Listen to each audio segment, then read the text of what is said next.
Once identified with militancy where poll boycott posters were a common sight, Kulgam in South Kashmir has undergone a significant transformation.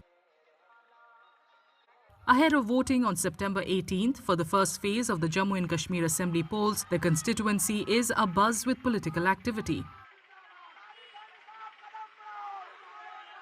The air is filled with democratic debates and contenders discussing peace and development.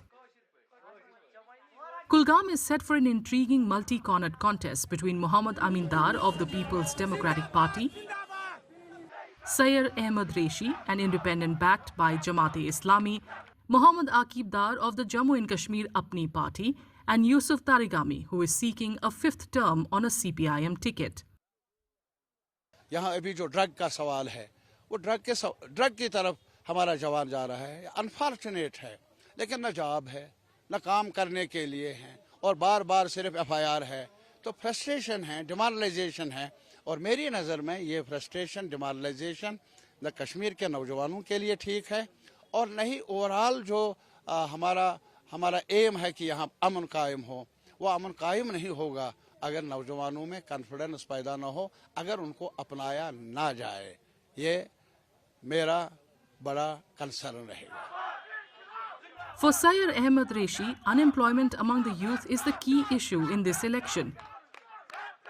In his interaction with voters, he promises to address the problem of joblessness and provide solutions to improve employment opportunities for the youth.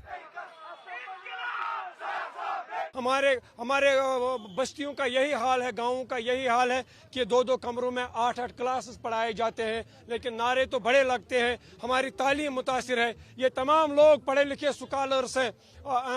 बेरोजगारी ने इनको इस तरह परेशान किया हुआ है। यहाँ पे ड्रग का इस्तेमाल इस तरह हो रहा है, हर कोई माँ, हर कोई बाप अब परेशान है। यही बेचैनी और बेकरारी लेके हम मैदान में आए हैं कि नहीं, हमें अब नहीं सोना चाहिए। Also appealing to the youth is Mohammad Aqib Dar of the Jammu and Kashmir Apni Party. Dar believes that the electorate will support a party that promises a better future for the youth. CPIM ने यहाँ पे 96 से election लड़ा, 96 से उन्होंने 4 बार election जीता। लोगों के लिए क्लियर मैसेज है और मीडिया के लिए भी क्लियर मैसेज है। अगर वो क्लियर स्टैंड पे होते, अगर उनको पता होता कि हम जीत पाते, तो वो झुंड में नहीं आते। उन्होंने नेशनल कॉन्फ्रेंस का सहारा लिया, उन्होंने इंडियन नेशनल कांग्रेस का सहारा लिया, और अंदर से भी वो 1-2 पार्टियों का सहारा ले रहे हैं जो लोगों को नहीं दिख रहा है। We have a clear stand. मैं एक अनएम्प्लॉयड यूथ हूँ, मैं अनएम्प्लॉयड यूथ की लड़ाई लड़ रहा हूँ। उनको भी चाहिए कि वो हमारा साथ दे।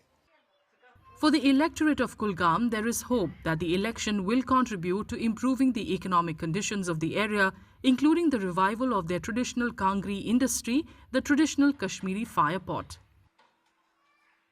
जहाँ तक मैं आपको प्रेजेंट सिचुएशन बताता हूँ, जो कश्मीर में कांगड़ी फेमस है, विंटर में काम आती है, लेकिन जो अब इसका जो कारोबार है वो उसकी लेवल गिर गई है। उसमें अब वो दाम नहीं आता जो मतलब प्रीवियस ईयर में आता था।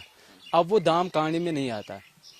ये जो कारोबार है वाकई का मेन कारोबार है कि जहाँ की जो रोजी रोटी चलती थी वो इसी कारोबार की वजह से चलती थी, लेकिन अब इसमें जो वो मजा नहीं रहा है।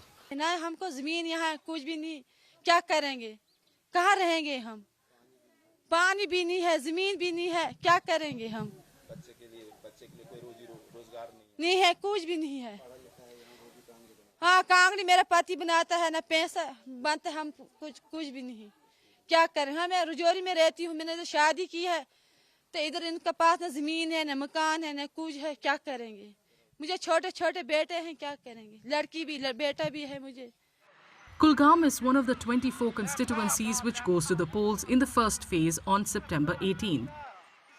Jammu and Kashmir votes to elect its 90-member assembly in 3 phases between September 18th and October 1st. Results will be declared on October 8th.